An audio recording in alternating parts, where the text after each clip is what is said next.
Hello viewers, welcome to Knowledge of Law. We will discuss two most important judgment of Supreme Court. आज हम supreme court की judgement को discuss करेंगे जिसमें justice mister Shah ने बहुत ही इम्पॉर्टेंट पॉइंट है 4P जिसको डिस्कस किया है 17 सितंबर 2022 मीन्स 17 सितंबर 2022 को उन्होंने ये जजमेंट में बताया कि 4P बहुत ही इसेंशियल पार्ट है एक सक्सेसफुल लॉयर मीन्स एडवोकेट के लिए। उन्होंने ये एडवाइस दिया कि जो यंग लॉयर्स लॉ ग्रेजुएट्स हैं उन्हें ये 4P फॉलो करनी चाहिए। अगर हम बात करें उनकी जस्टिस मिस्टर शाह की, उन्होंने सैटरडे एक स्पीच थी जिसमें उन्होंने बोला जो 9th कन्वोकेशन थी, सेरेमनी परफॉर्म हो रही थी नेशनल लॉ यूनिवर्सिटी ओडिशा में। उस सेरेमनी में, उस कन्वोकेशन में उन्होंने एक चीज बोली कि जो न्यू ग्रेजुएशन लॉयर्स हैं, जो LLB की डिग्री ले चुके हैं, लॉ ग्रेजुएट्स हैं, अगर वो ज्वाइन करना चाहते हैं लिटिगेशन का प्रोफेशन, उन्हें ये चीजें नहीं करनी चाहिए। अगर उनको देखें, never compromise with their ethics. उन्होंने जो बताया कि जो यंग लॉ ग्रेजुएट्स हैं उन्हें कभी भी कॉम्प्रोमाइज नहीं करना चाहिए अपने एथिक्स के साथ एंड उन्हें ऑलवेज लिव अ लाइफ, उन्हें अपनी लाइफ को फुल्ली ऑनेस्टी के साथ लिविंग करना चाहिए। गाइस ये चीज तो बिल्कुल परफेक्ट है कि जब भी हम अपनी लाइफ को ऑनेस्टी के साथ तो पूरा करते हैं, लिविंग करते हैं, तो ऑफ कोर्स आप एक अच्छे सक्सेसफुल पर्सन बन जाते हैं। इसके बाद बात करते हैं वो कौन सी 4P है। उन्होंने ये बताया कि जो चाहते हैं लिटिगेशन के प्रोफेशन को ज्वाइन करना, उन्हें ये सम बेसिक रिक्वायरमेंट को सीखना चाहिए एंड देन वो एक सक्सेसफुल पर्सन, लॉयर चाहे एडवोकेट बन सकते हैं। गाइस उनको अपने अकॉर्डिंग लगा, उन्होंने अपने अकॉर्डिंग बताया कि जब आप कोर्ट में अपीयर होते हैं तो आपको ये 4P आपको फॉलो करनी चाहिए, ये आप में होनी चाहिए। फर्स्ट बात करें prepare, second perfection, third presentation, fourth politeness. अगर हम प्रेपरेशन की बात करें मींस प्रिपेयर, अपने आप को तैयार करना। गाइस जब भी आप किसी भी कोर्ट में किसी भी केस के लिए रिलेटेड आप कोर्ट में अपीयर होते हैं तो ऑफ कोर्स आपको उस केस के जो भी इशू हैं, फैक्ट हैं, या जो भी उसकी टेक्निकलिटी है, टेक्निकल इशू हैं, उसको अच्छे से आपको देख लेना चाहिए। उसके साथ जो भी आपकी judgement supreme court, high court, जब आपकी किसी भी कोर्ट की हाई कोर्ट की होती है तो आपको देख लेनी चाहिए ताकि आप कोर्ट में अच्छे से अपने केस के फैक्ट को रख सकें। आपको कोई भी ऐसी हिचकिचाहट ना हो कि आपको वहां पर लगे कि हाँ मेरे से ये थोड़ा सा गलत हो गया। आपको अच्छे से उस चीज के लिए प्रिपेयर होना चाहिए।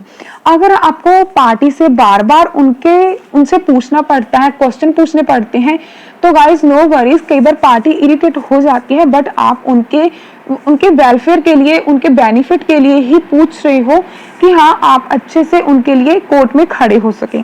तो गाइस आपको एक अच्छे से अपने आप को प्रिपेयर कर लेना है। जिस भी केस के लिए आप लड़ना चाहते हो, फाइट करना चाहते हो कोर्ट में, आप जिस भी पार्टी के लिए आप जाना चाहते हो, तो गाइस आपको उस केस के अच्छे से फैक्ट, इशू क्लियर होने चाहिए एंड आपको पता होता है कि बिकॉज आप एक लॉयर हो, एडवोकेट हो, बिकॉज आपको लॉ की नॉलेज है।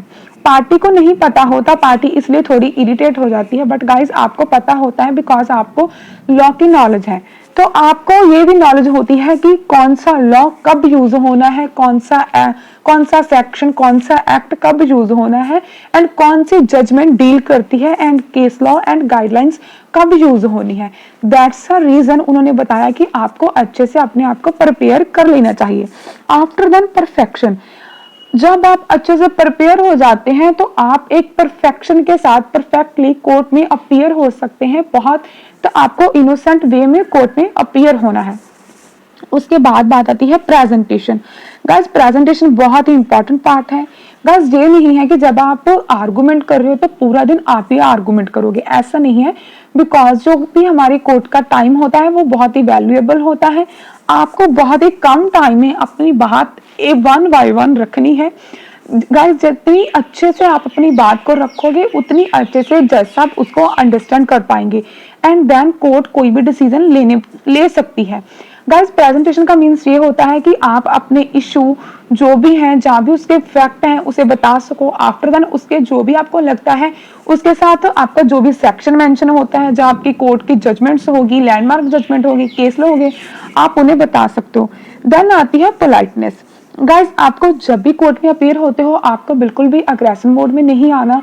आपको कोई भी बात रखनी है तो आप पोलाइटली अपनी बात को जज साहब ने रख सकते हैं, कोर्ट में अपीयर हो सकते हैं। चाहे जज साहब आपके जो भी आर्गुमेंट टाइम पे आप कर रहे हो, during the time of argument आपको चाहे कुछ भी बोल दे, बट आपको उसका आंसर बहुत ही पोलाइटली देना है। चाहे आपके जो अपोजिट काउंसिल है, चाहे आप पर वो ऑब्जेक्शन ही क्यों नहीं लगा रहे, एलिगेशन ही क्यों नहीं कर रहे आपको, तब भी आपको उसका आंसर बहुत पोलाइटली देना है।